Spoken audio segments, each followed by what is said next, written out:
Good day, ladies and gentlemen, and a very warm welcome to the Pradeep Phosphates Limited Q1 FY22 earnings conference call hosted by ICICI Securities.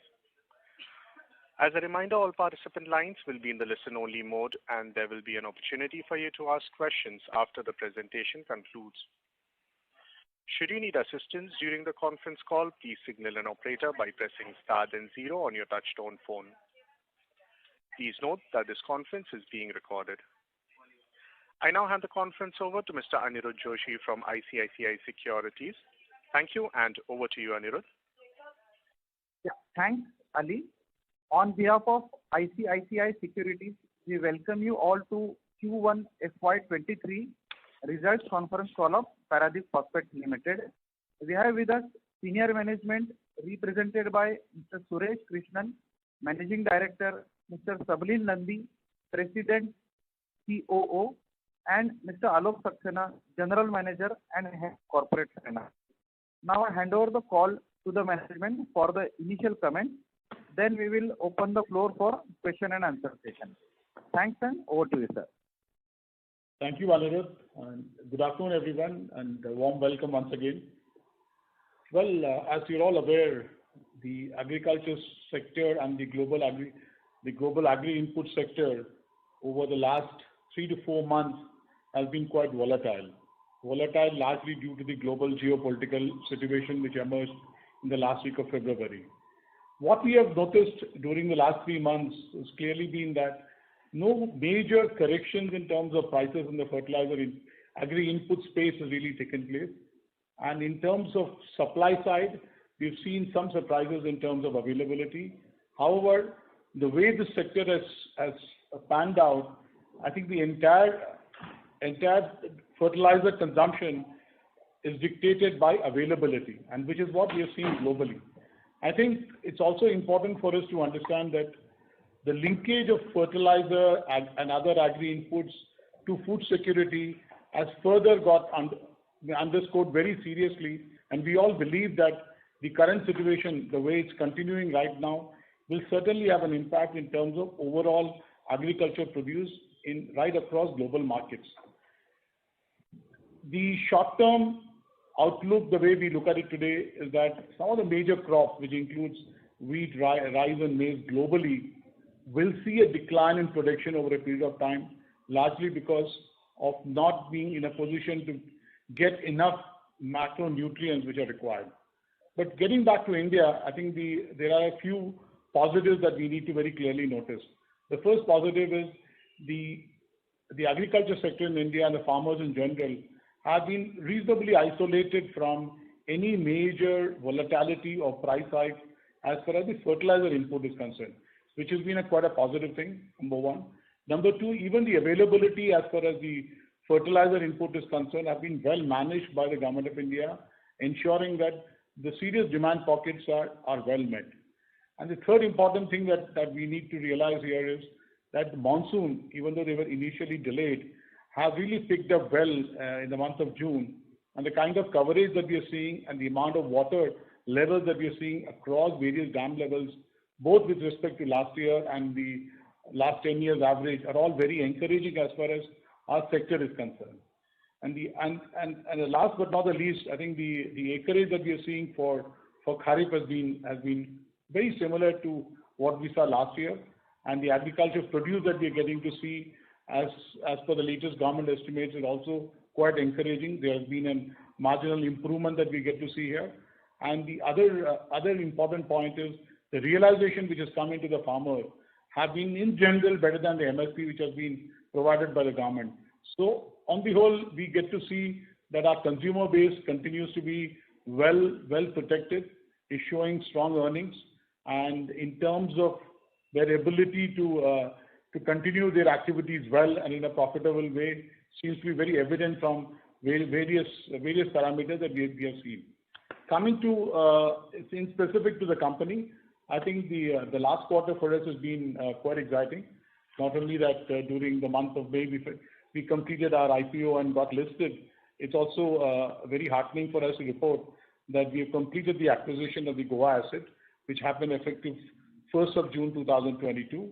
as we have been mentioning right across, that the Goa asset, we will take about a few months to really to get to restart and to achieve the capacity utilization that we have set out to. In terms of pure numbers, if you look at our performance, I think our production levels, the way we see it is, as compared to the previous year, same quarter, I think our total production was 283,624 metric ton as against 227,785 metric tons. This has been a good positive change, a positive uptake of about 25%. One of the main reasons for this is the production that we achieved from Goa unit. As far as the previous year, FY22, we did not have the Goa production available. Here we had both phosphatic and urea production available, phosphatic under the tolling arrangement and the urea against the regular production that we started in the month of June. When it comes to sales, the growth has been robust, 343,000 as compared to 231,000 in the previous year same quarter. So this has been a healthy growth that we get to see, which has got reflected in the revenues, and our revenue being 2,434 crores as against 1,320 crores in the previous year. And it will also be important to note that the revenue change is also a reflection not only of the volumes, of also the price changes which have taken place between the two quarters. In terms of EBITDA, as you all know, we had a 56% improvement in the reported EBITDA, which is 167 crores as against 107 crores that we had previously. This has been a healthy quarter in that sense. And this EBITDA is post some of the one-off acquisition related expenses that we had and also the startup expenses that we had to incur. So I think we believe that we have continued to maintain a robust trend in terms of our performance at the operating level. And but in terms of our future outlook that we get to see, as you all know, we have been clearly stating that this is a year where our expansion takes place in terms of capacities, and the very fact that the inorganic growth that we are having through the Goa acquisition is completed, we are quite confident that the production levels from that will finally add to the overall revenue and the returns for the company in the coming quarters. And the second important thing is now we have 3 clear, fully revamped manufacturing lines which are operational right now. The 4th manufacturing line at Pradeep is we have taken a shutdown for the revamp, and we believe that we should be able to complete that, and the facility will be available to us in Q3 of this financial year. So these are important trends that we need to keep in mind. And one of the other important points that we had that we would like to highlight here is that as we speak, our combined capacity is 2.85 million tons per annum. But I think the more important thing is that our fungibility in terms of products is significantly improved. And even in the first quarter, we managed to produce a lot more of NPKs as against DAP based on market requirements. So we're feeling quite confident that we will be in a position to readjust our product mix based on the demand in the market. So these are our opening remarks, and we will be happy to take any specific questions from the participants. Thank you. Thank you very much. Ladies and gentlemen, we will now begin the question and answer session. Anyone who wishes to ask a question may press star and 1 on their touch-tone phone. If you wish to remove yourself from the question queue, you may press star and 2. Participants are requested to use handsets while asking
It is essentially manufactured volumes for us with one shipment which came up in trading, which is close to about 50,000 tons here.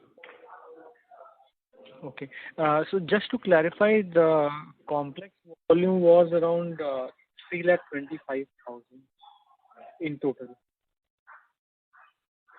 So just to clarify it for you, the total production was 283,000 tons for us, which included DAP of 103,000, 16,000 of urea, and balanced with complex fertilizers. Right. And sir, lastly, EBITDA per ton for the Paradeep plant would be how much this quarter? As you see in this quarter, essentially the production was out of Paradeep and not very much out of Goa. And so we have been maintaining the same levels of 4,000, closer to 5,000 rupees a metric ton in terms of EBITDA per ton. And this was also last year as well? Yes. Last year was about 4,600 rupees. In fact, it's 4,853 as against 4,611 last year. Oh, okay. Okay, sir. I'll come back in the queue. Thank you. Thank you. The next question is from the line of Manish Oswal from Nirmal Bang Securities. Please go ahead. Yes, sir. Thank you for the opportunity. First question on during the quarter, sir, because of cost pressure, how much impact on the margin? And secondly, what is your overall outlook on the operating margin for rest of the financial year? So, the way, and we have again explained this a few times in the past as well, we do not view the business in terms of margins. We view the business in terms of EBITDA per ton, because ours is a business which is heavily dependent on imports, and that imported raw materials constitute a large proportion of the total turnover. For this, the way we usually evaluate the business is on EBITDA per ton basis, and it would be our request that you also evaluate us now and going forward on EBITDA per ton. So on EBITDA per ton basis, what is your outlook, sir? 4,850 odd is the rupees per ton of EBITDA as against 4,600. That was last year, same quarter. And secondly, sir, after this Goa acquisition, our peak debt would be 5,600 crores, right, sir? No, as was explained earlier, the Goa acquisition has been done on a slump sale basis, which is a cash-free, debt-free basis. So we have not inherited any of the debt from Goa's earlier owner, which is Zuari Agrochemicals. Okay. Thank you, sir. Thank you. The next question is from the line of Pratik Tholia from Systematics. Please go ahead. Yeah, hi. Thank you so much for the opportunity, and congratulations on good set of numbers. So firstly, can you just help with the sales volume during the quarter, and especially a split between DAP and non-DAP? Yeah, the total sales that we did was 343,000 metric tons, of which the DAP was around 100,000. Rest of it were the other products. Right. And so you did mention that the production that you did of 283, that was largely on account of higher volumes coming from the new Goa plant. So ex of Goa, so what was the production basically at Paradeep? Goa plant is minuscule. Around 47,000 tons is all that we took from Goa. Rest of it is all Paradeep, because as you know, the Goa plant acquisition was completed on 1st of June 2022. We just had a month during which also the urea plant 15 days was under annual turnaround. But in April, we had some bit of tolling manufacturing that had happened, which is 43,000 tons of, to be precise, 43,000 tons was the NPK volumes manufactured in Goa, and around 10,000 was the urea that was, 16,000 was the urea that was manufactured in Goa. Okay, got it. And so, secondly, on subsidy, you mentioned the subsidy right now is around 2,300 odd crores. And did I hear correctly that 50% of this number has been already paid off in the month of July? In the month of July, we have received around slightly less than 1,000 crores. Okay, 1,000 crores have already been received. And so then, what is the view on subsidy going forward? Because now, government is talking about, the industry is talking about around 2.5 lakh crores of subsidy is likely possible. So, you think that there could be some delay, or the payments are going to be smooth even in the coming months and quarters of this financial year? Well, I'd like to answer this question in two parts. The first part is government has provided for 2.5 lakh crores as subsidy for the fertilizer industry today, which includes urea and phosphatics. We believe, based on the current price trends that we have, this subsidy amount is adequate to meet the entire subsidy requirement for the industry during this financial year. Given that, we believe that the subsidy payout will be smooth from the government end. We do not expect them requiring any substantial amount of additional money towards subsidy. Okay. That's helpful. That's it from my side. So thank you and wish you all the very best. Thank you. Thank you. The next question is from the line of Bhavesh Shera. Please go ahead. From Enam Holdings. Sorry. Yeah, good afternoon, sir. This is Bhavin here. Congrats on successful IPO listing and good set of results to start with. I say your gross debt number now 3627. Now this includes since the Goa unit acquisition is done. So any pending payment for the Goa unit? Any liabilities pending or something? So now this is not really. No. The total loan that we're getting to see includes the completion of the Goa acquisition and the loans. There's nothing more which is pending that we need to take care of here. Right. And regarding what was the phosphate volume in the quarter? Captive volumes for the company? Phosphate plant was on shutdown in the period. We have therefore not been we have not been producing. It's around 50. One second, let me just tell you the exact number. We made 47,000 tons of 52,000 tons of phosphate in this quarter, as against 46,000 tons same quarter last year. Okay. So this is the time when we usually take the shutdown. So there's nothing. Balance would have been imported, and if you can help with the contract prices that was there in the quarter. No, so the contract prices that we, let me put it this way. We have not had to import phosphate during the April-June quarter. We had certain benefits of opening stock and arrival. So strictly speaking, we as a company did not have to import. And I'm saying this especially in light of, there have been some, as far as the other players are concerned, there has been a little bit of confusion related to the phosphate prices. I would like to clarify that as far as we are concerned, all our prices up to June have been at the earlier price of 1530. Okay. So now the plant has restarted now? Yeah, full blast. Okay. And that would meet how much percentage captive for the company? So as Bhavin, as we have been talking and as you are aware, when we have our phosphate plant running fully, and this is the pre-retrofit stage, which is the annual capacity of 300,000, we can meet close to 90 to 95% of 3-train requirement. Today, the 4th train is under revamp. So the Paradeep site virtually is fully self-sufficient as far as P2O5 is concerned. Goa will import and manufacture, but Paradeep site is close to being full self-sufficient. Sure, sir.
if you are following the international market, you would have also noted that sulfur prices have virtually crashed from something like $460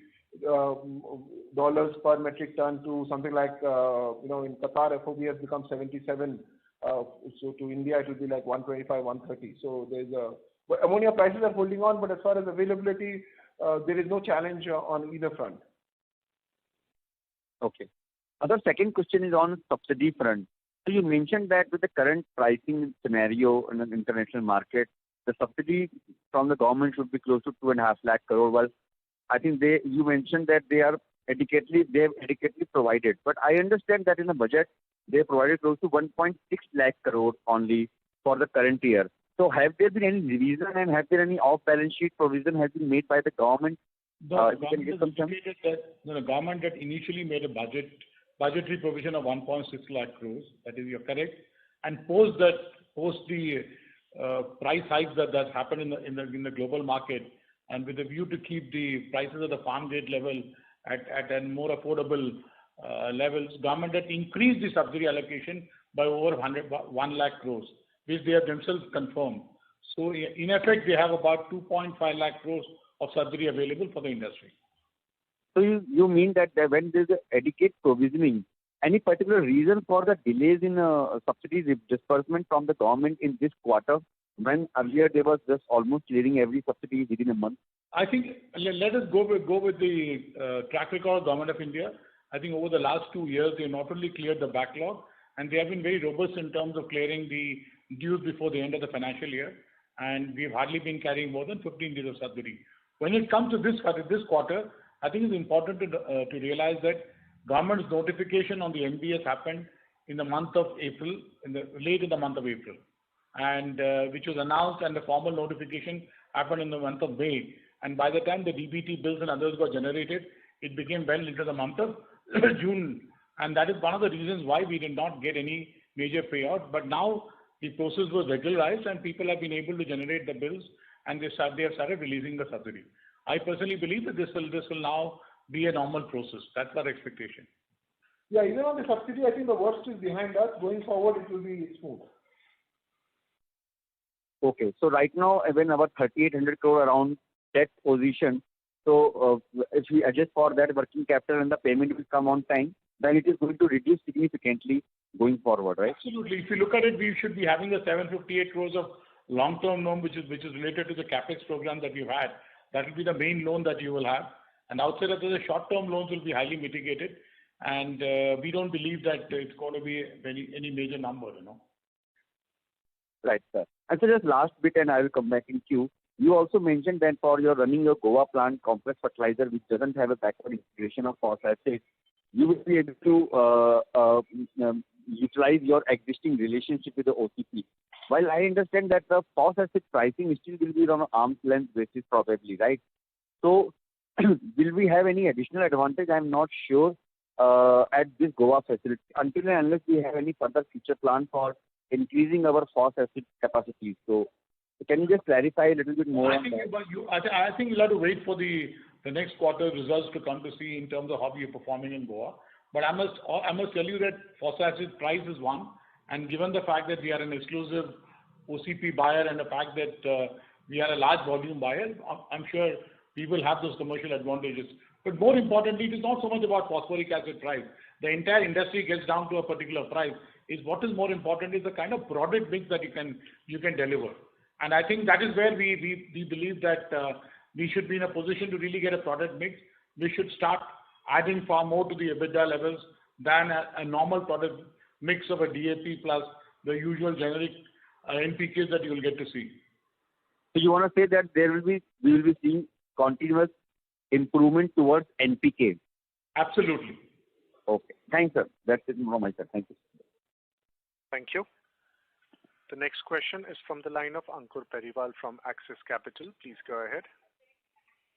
Yeah, hi, sir. Thanks for the opportunity. First question on the Goa bit. Now, you did mention there was, slower or lower production in the last quarter because of the maintenance shutdown. Has it started fully now with effect from July, or even Q2 will have some bit of that impact? Well, as far as the Q2 is concerned, from July we've been having our urea plant running at pretty much at peak loads, between 90 to 93%. And as far as the phosphatic is concerned, we had concluded the phosphate commercial transactions, and now we have started receiving phosphate in the site. So from the month of August, we expect that our NPK production will also commence here. Sure.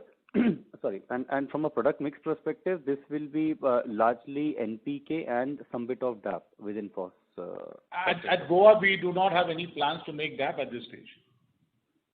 Great. So this will be largely NPK. And from a distribution network perspective, any thoughts there? Any rejig required there, or probably system is already very... I think we are one of the few companies which has a very robust. I can say that pretty much a pan-India presence as far as fertilizer distribution is concerned, and we are also very heavily present in markets which consume NPKs in a big way, which includes markets of Maharashtra, Karnataka, Madhya Pradesh, and Telangana and Andhra Pradesh. So I don't think from a distribution point of view or a brand point of view we have any concerns here. Yeah, Ankur, and just to add, as you know, during all our discussions in the past, we've highlighted that one of the key reasons behind acquiring the Goa plant was to get the distribution strength that Zuari had. So today, I think PPL, having completed the acquisition, has actually inherited it. So to answer your question, we are now looking forward to reaping the benefits of this strengthened distribution network. There's no question of rethinking or realigning any of that. Sure. And on the capex side, you did mention now Goa acquisition is behind us, and plus the debottlenecking part is also already done. So any thoughts on capex and the peak debt? How should one think about it? As far as the long-term debt is concerned, we believe that our number is going to be under 1,000 crores. Is a number that we'll end up, which will be the peak long-term debt that we could hit, and we are pretty certain that that's where we are headed today. And as you know, the revamp costs are well established, and the phosphoric acid backward integration should also get done by Q3, and we have pretty much procured the equipment required for that. So we don't see any surprises on these. Great. And sorry, just one last clarification. You mentioned on the backward integration, especially for the Paradeep plant. On the enhanced capacity, we are fully backward integrated. Did I hear that right? Yeah, no. Again, this is repeat. Just to clarify once again, once we have completed the revamp retrofit program for the phosphate plant, our capacity is going to move from 300,000 metric tons per annum to 500,000 metric tons per annum. While the actual requirement of phosphate depends on the product mix, at a generic level and on an average forecasted volumes of phosphatic fertilizer that we will make, Paradeep site will be around 90 to 93% backward integrated. Only a small quantity of phosphate we will have to import, depending on the actual mix of product that we'll make there. That's very clear. Thank you, Sabalil. Thanks for that. That's it from my side. Thank you. Thank you. The next question is from the line of Amar Maurya from Alpha Accurate Advisors. Please go ahead.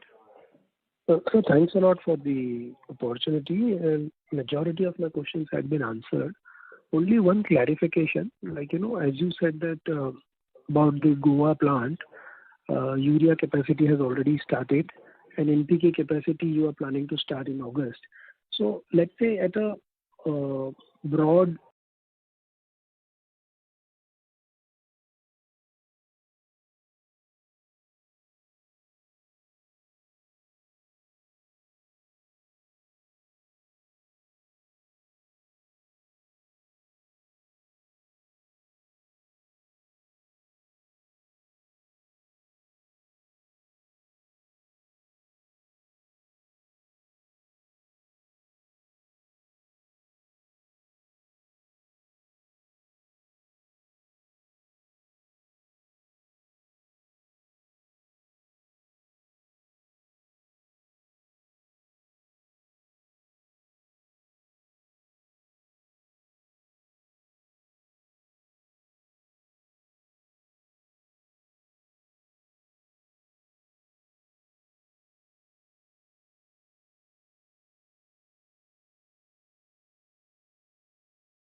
as we have already said, we have introduced a new product N14, and which is something Goa will also start manufacturing. Okay. So basically, at the current mix, whatever the phosphate mix, whatever the NPK mix we are having currently, so are you saying that at the current mix, you will make something around 3,800 metric ton per ton, and as you change the mix, you will broadly be moving toward 4,800 level kind of? Well, if you look at a long-term average, that has been the difference that you get between a phosphoric acid backward integrated plant versus a non-backward integrated plant. That's the long-term average. So as we stand right now here, the blended number that we're looking at, which is going to be closer to about 5,000 rupees a metric ton for phosphatic fertilizer, is what we're targeting. And we will decide the mix between the two sites as we go forward. And we will ensure that we will work towards delivering that number. Okay. And secondly, did I hear right that you are going to start your commercial production in August, right? No, it is from August. Just to clarify, the vessel has berthed today, and so this week we should start NPK run in Goa. Okay. Fair enough, sir. Thank you. Thank you. The next question is from the line of Resham Jain from DSP Investment Managers. Please go ahead. Yeah. Hi. Good evening, sir. So few questions. So first is, we have seen this 40 crores of one-off in Q1 with the Goa plant now going to get ramped up gradually during this quarter. Are there any more one-offs which are expected? Not likely. Yeah. Okay, got it. And so my second question, given that by the end of the year most of your capex will be over, how are you looking at expanding your market or further expanding your capacities? If you can just help with your thought process, that would be helpful. But if we look at it, we are clearly maintained that FY22-23, the current financial year is all about ensuring that our capacities are in place, both in terms of granulation and backward integration. So 23-24, which is the next financial year, is where we are targeting to hit our peak capacities here. And that is when you will get to see that we not only get the volume that we are looking at, and we also get the returns in terms of both EBITDAs and free cash flows. And anything that we will end up doing is post that. I think if you're asking us in terms of what our thought process is, from what we clearly understand today, the opportunity around agri-input space is quite large in India. And it's not only about bulk fertilizer, it's also about specialty fertilizer. It's also about other agri-inputs like agrochemicals and other related products. Our retail reach is truly very strong today, and it's quite robust today. So we will certainly look at opportunities around that as far as the coming years are concerned. That's the first one. Second important thing for us will also be getting some more specialized products from our own side, which will also be equally important for us to take this. And the third important thing for us is industrial sales that we plan to do, whether it is surplus ammonia, whether it's going to be the gypsum, which we have a substantial quantities available with us, and also the capacity that we have in terms of sulfur, sulfuric acid, and related products. So we have a mix of things that we can very efficiently do, and there are quite a good number of markets that we service today where we have identified these products, and we will start certainly ensuring that the stakeholders in this company get the benefit of the same. Any possibility of further expanding capacity in Paradeep? Is there a possibility there, or the site is full? Paradeep, as far as the infrastructure is concerned, we have a very good option to double our capacity. I mean, which we have always maintained that we are a 2,200 acres site with our own private berth. We are in a position to do that quite well here. So and we will earn the right to do that post FY23-24. When we have the full capacity being utilized. Okay. Understood, sir. Thank you. Yeah. All the best. Thank you. Thank you. The next question is from the line of Ajit Dada from Nirzar Securities. Please go ahead. Hello, sir. First of all, congratulations for your completion of Goa plant acquisition. So, sir, I have just two questions which are more of clarification. The first one is, sir, as SSP is bit more affordable to customers, and also the government is supporting its production by giving high amount of subsidy.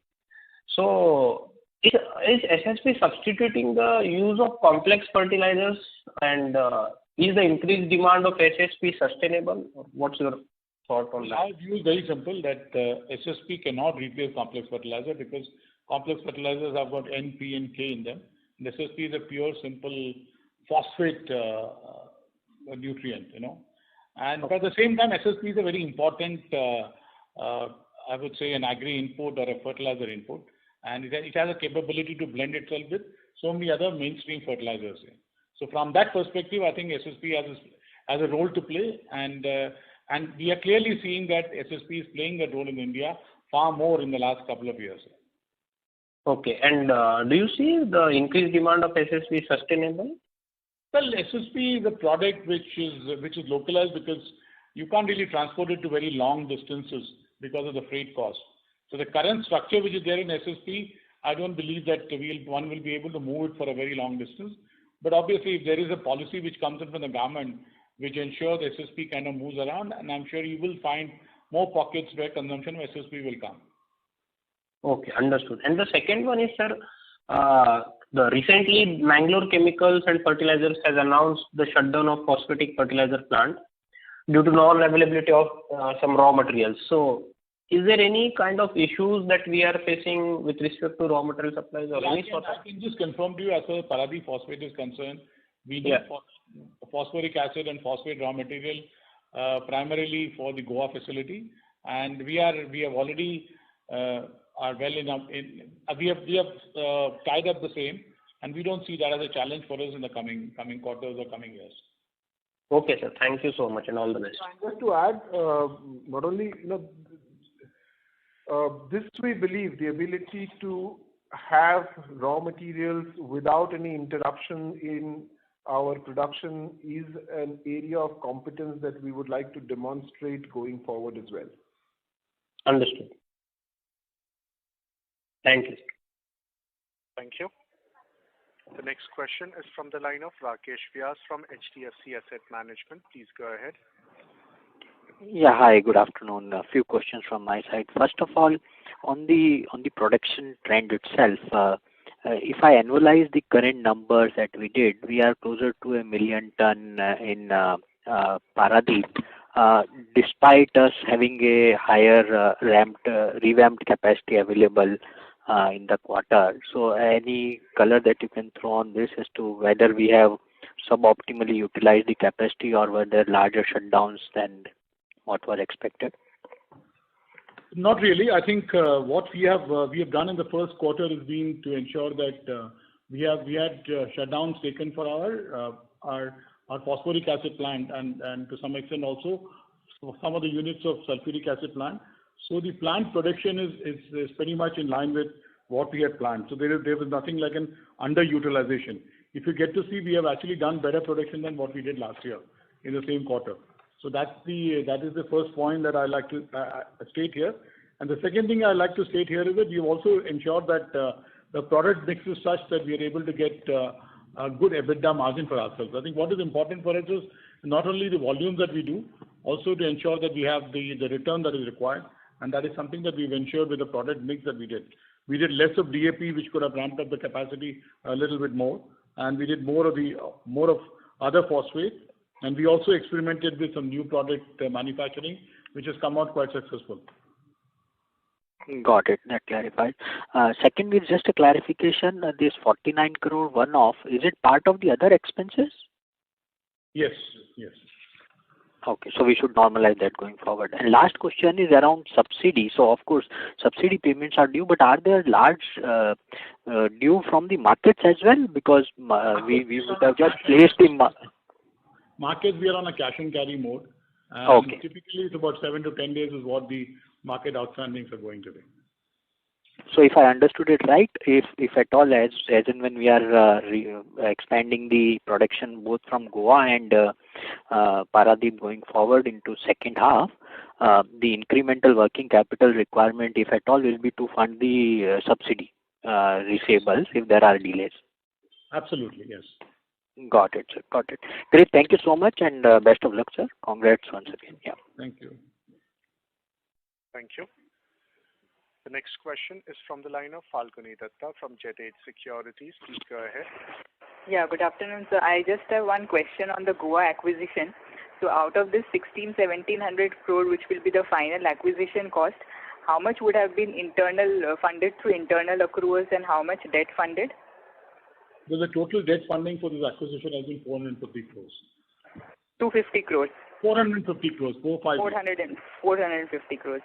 And sir, any entire interest and depreciation on this plant has come in Q1, or we'll see in Q1? Yeah, there's an incremental amount has come in Q1. Yes. The entire amount has come in Q1, the incremental amount. Yes. For, I mean, both the interest and depreciation. Yes. Yeah, that amount was paid before the IPO proceeds, because IPO amount was the last amount that we had to pay to close the acquisition. So the debt was in place before that. So in short, we don't see any incremental interest or depreciation on this account from Q2. Yes. Thank you, sir. That's all from my side. Thank you. The next question is from the line of Chintan Shah from JM Financial. Please go ahead. Yeah, hi. Thanks for the opportunity. So, couple of questions. The first is, I'm not very clear on the input cost. So, one is on the phosphoric acid. So, while you mentioned that will be approx 90% backward integrated, so just want to be clear, we still have to import phosphatic rock, and how is the pricing and for that? So, that is one. And secondly, considering the current gas prices scenario, just wanted to see what's the impact that you could see from the increase in linear prices. So those are the two ones from the input costs. No, so on the backward integration, obviously we import rock phosphate as well, but as it is the case globally, so also for a plant like Paradeep, the inherent sustainable margins for a backward integrated player who starts producing from rock, similar to a steel plant, with someone who starts from an iron ore has greater margins than someone who buys an ingot. So that's the competitive advantage that we're talking of for a Paradeep side. Nothing unusual or nothing out of the ordinary. What was your second question? Gas prices, impact of gas prices. DAP prices? No, so basically ammonia prices basically. Oh, ammonia prices. So ammonia prices are, we buy from the, we have long-term contracts from the major global ammonia players of the world. And we are on a formula pricing, which obviously by the global prevailing prices, generally in the east of Suez. And the ammonia prices are still holding on. And as far as the Q1 is concerned, they have been high. In fact very high, because it was just at the aftermath of the Russia-Ukraine war breaking off.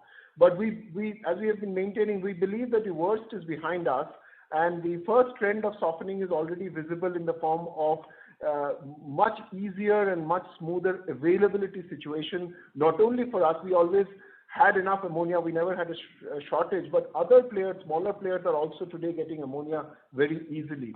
So when there is a softening that happens, it usually starts with an availability situation easing out, followed by a certain degree of fall of prices. Okay. So just to be very clear on two fronts, so if you compare on YOY basis, so the input cost increase that would be a witness, that will be largely offset by the subsidy, increase in subsidy, and that is why we see a higher EBITDA %. Is that the correct understanding? That's correct, yes. And secondly, going ahead also, over next at least couple of quarters, what we are saying is we are sufficiently covered in terms of our operating profitability fee, again on back of subsidy. Is that the right understanding? Yeah, what we're trying to say about the future is that the spike that we witnessed in during March, April was obviously a fallout of the Russia-Ukraine war, because these two countries control a lot of these global raw materials, including things like urea, ammonia, phosphates, etc. The worst is behind us, so we expect the prices to gradually soften.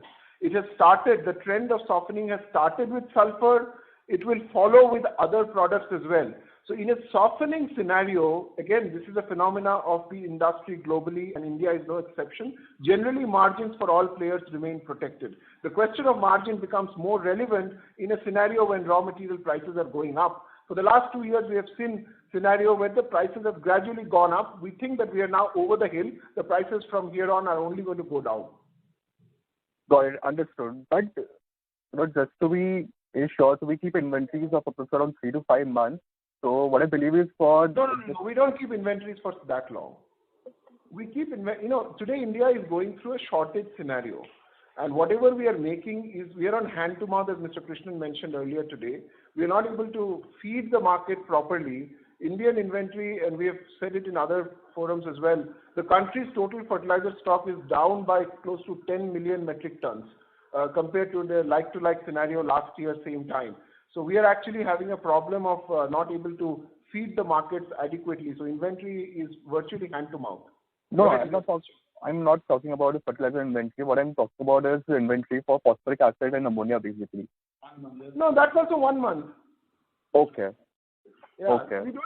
We don't, our long-term supplies are in a manner, they're arranged in such a way, and that's the reason for having long-term contracts, that we run it virtually in a way that we are just enough to ensure continued operation. We have storage to keep more, but at this time we will not do that. Okay, got it, understood. And the last question would be on capacity utilization. So just wanted to get a sense, once it's ramped up, to what was the max utilization levels that we can reach, considering the shutdowns and the fungibility of product change mix that we do? No, PPL, apart from the shutdown days, which are all planned, because every year this time we have shutdown, it has been, more than what our internal target has been. As you can witness, last year we had done 227,000. This year we have done 283,000. Give and take a little bit here and there for Goa. If I ignore that these are the headline numbers. Okay, great. Thanks for answering my question. Thank you. Thank you. The next question is from the line of Akshat Mehta from Samiksha Capital. Please go ahead.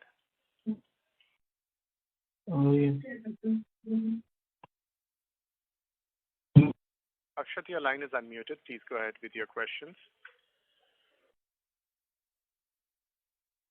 As there is no response, we move to the next question from Utkarsh Somaiya, an individual investor. Please go ahead.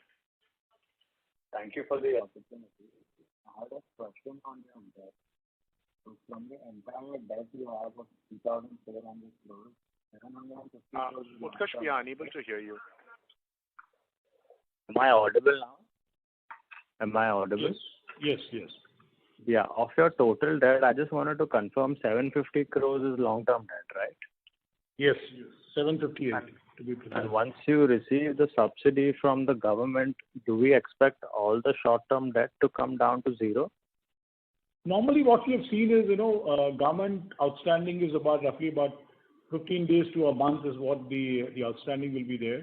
And we expect that the short-term debt hovers around 1,000 odd crores, 1,000 to 1,200 crores at the end of the year. So that's the kind of a number that we get to see. And that will remain constant over time, right? That is what we are seeing. And only if government decides that the subsidy per ton is going to be much lower, then obviously we could see a lower number. But given what it is today, and we would expect this number to be there, yeah. Yes, to handle the short-term debt is why we have the working capital limits. So they are funded very differently, as you may be aware.